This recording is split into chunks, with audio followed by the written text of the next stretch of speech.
아주 재밌는 이야기가 인터넷에 딱 발견이 됐습니다. 이거는 그야말로 재미로 들으세요. 예, 근거가 있는 건 아니고 그냥 소설입니다. 소설이에요. 소설입니다. 좋습니다. 소설이에요, 이건. 트위터에 어떤 분께서 이런 글을 썼다. 트위터에 어떤 분이 생각하는 일방적인 주장이다라는 것만 알고 들으시면 됩니다. 재미로 들으시면 돼요. 자, 이태원 참사 미스테리 중 풀지 못한 몇 가지를 풀어보고자 한다. 우선 나는 동양 철학을 기반하여 흔히 알려지지 않은 오컬트, 소수의 무속신앙 등을 오랜 시간 관심을 갖고 추적해 왔다. 합동분향소의 영정사진과 위패 혹은 망자의 이름이 등장하지 않는 이유는 표면적으로는 정무적 판단하에 유가족의 연대를 막고자 함이 가장 설득력이 있겠으나 무속적인 접근으로 풀어보자면 다음과 같다. 망자를 추모하고 기리는 공간에는 수많은 영들을 끌어모은다. 단 위패와 영정이라는 특정 대상이 있기에 자신이 해당되지 않음을 알게 된 영들은 대부분 접근을 포기한다. 위패랑 영정이 있으면 잡귀신들이 안 온다는 거죠. 예, 안 온다는 거예요. 여기는 내가 올 때가 아니구나. 특정 대상이 있구나. 쉬운 예로 대한민국의 전통 재래의식인 제사상엔 지방의 추모 대상인 고인의 이름과 손 등을 작성하여 신위를 모심으로써 초대받지 못하는 다른 영들의 접근을 통제한다. 자, 이 지방이라는 거를 아는 분들이 요즘 세대엔 아마 없겠죠. 예, 지방이라고 해서 글씨를 막 한자로 막 써놓잖아요. 그걸 지방이라고 부르거든요. 저만 해도 제사를 그렇게 큰아버지 큰 집에 가서 막 이런 제사를 지냈던 굉장히 막 그 절차가 막 까다롭고 그런 제사를 지낸 기억이 있거든요. 그래서 지방에 이름과 손 등을 작성한다. 신위를 모신다.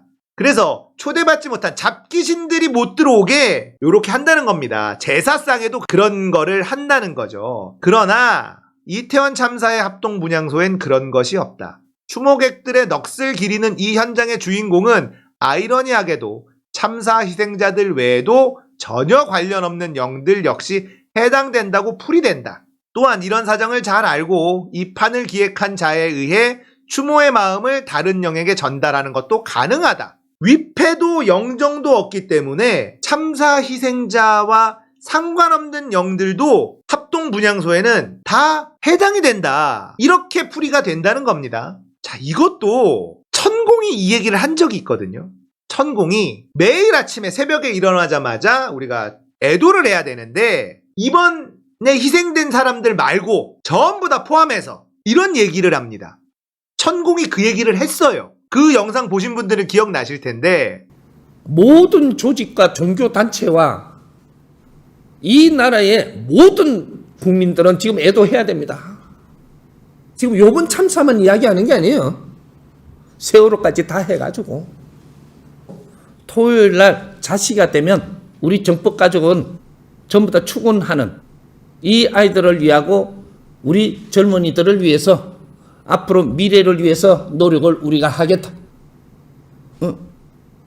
우리 지금 희생된 애들만 이야기하는 게 아니고 모든 우리 아이들한테 이런 말을 우리가 추구를 하기 시작을 해야 됩니다. 새벽에 일어나서 지금 이번에 이 12구 참사에 희생된 아이들 말고도 다 포함해서 이렇게 애도를 해야 된다. 이런 얘기를 했단 말이에요. 이게 또 이야기가 맞아 들어가는 거야.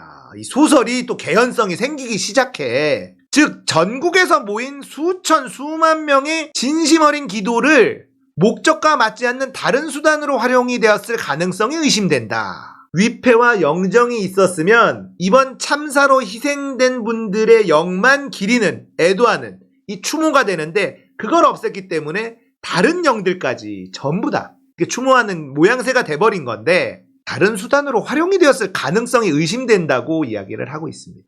자, 근조 문구가 생략된 검은 리본의 목적. 자, 이것도 미스테리죠.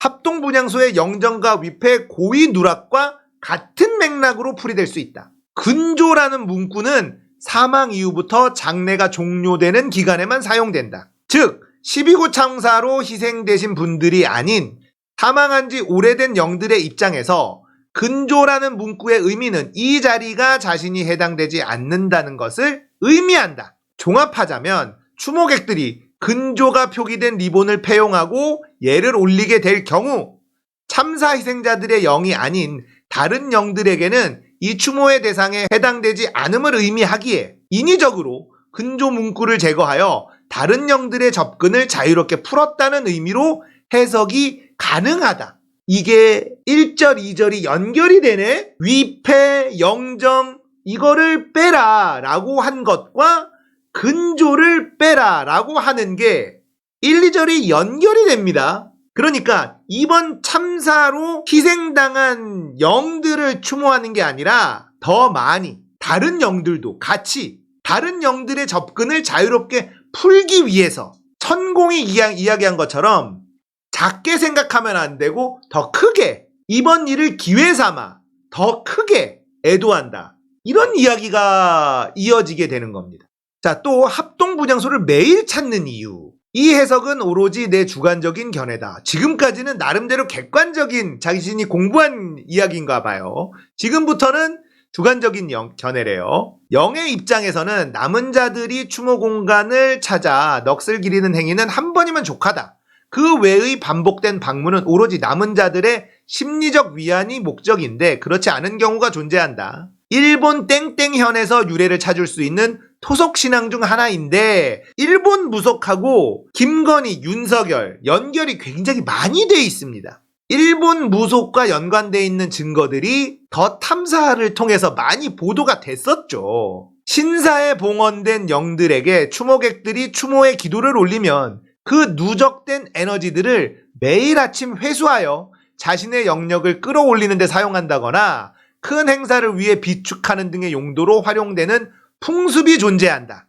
즉 매일 아침 분향소를 찾아오는 그들의 목적은 지난밤 하루 동안 모인 기도의 힘을 수거해가는 의미로 유추할 수 있다. 공교롭게도 분향이 마무리된 후 오랜 기간 동안 알 수 없는 이유로 미뤄왔던 관저 입주라는 큰 행사가 있었다. 이런 전개는 단지 우연의 일치일까? 아이고. 자, 이건 아무런 근거가 없는 소설이긴 한데 이렇게 아기가 딱딱 맞아떨어질까나?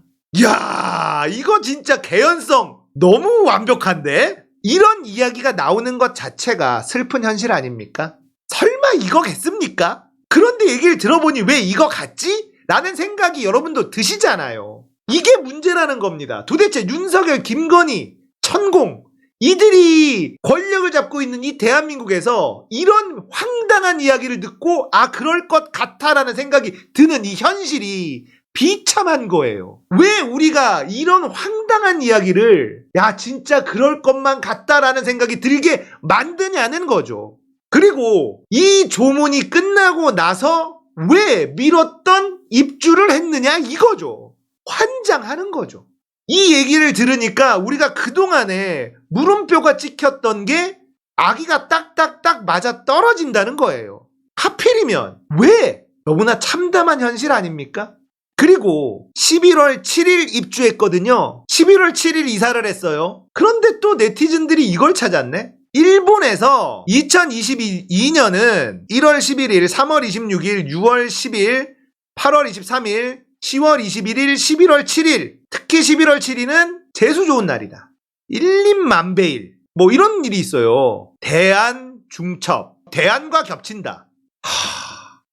왜 이런 게 공교롭게 다 맞아 떨어지냐는 거죠. 자, 이러다 보니까 아까 소설을 쓴 그분의 일본 무속에 있는 그런 풍습들, 이런 것도 개연성이 자꾸 생기는 거예요. 그러니까 이런 만병에 사람들이 아이고 속 시원하다라는 얘기가 나오는 거죠.